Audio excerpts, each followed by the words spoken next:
Am I the asshole for laughing in my sister-in-law's face when she DNA tested my daughter? I, 30M, have a daughter who's 6.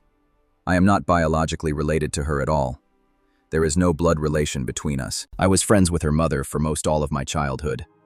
We were never involved romantically, and were always just friends. She had her daughter at 23 with her 25-year-old husband. When my daughter was a newborn, about 3 months technically, both her mother and father were killed. I won't go into too much detail for privacy reasons, but it was workplace shooting. My friend and her husband had worked in the same building, and were both killed. Both my friend and her husband had grown up with less than ideal families, and didn't have any siblings, so there wasn't any next of kin for their daughter to go to. However, because I was close with them, I was able to adopt her. Even though I had been iffy about the idea of kids, I didn't want their daughter to grow up in foster care, or around people who didn't have a connection to her biological parents, so I stepped in. My parents and siblings know that my daughter is not my actual daughter biologically speaking. My daughter, I'll call Lily for the post, also knows that she's adopted. I never really hid the fact that she was adopted. She knows her parents are dead and were killed by a bad man, but I'm saving the details for when she's older. Lily does not look like me at all.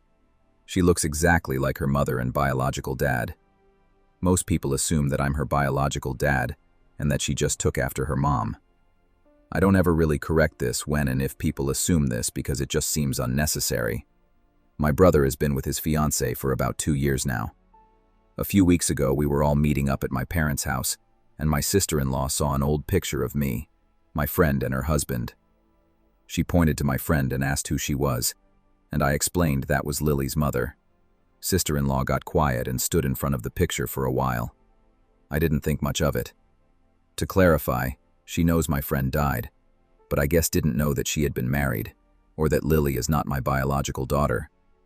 I suppose she assumed my daughter was mine and my friend's biological daughter. My sister-in-law got a DNA test. My brother said she thought she was doing the right thing and called me an asshole. I don't feel like the asshole, especially considering my sister-in-law was the one who stuck her nose where it doesn't belong. I'm asking for Reddit opinions, mostly just for validation. So was I the asshole?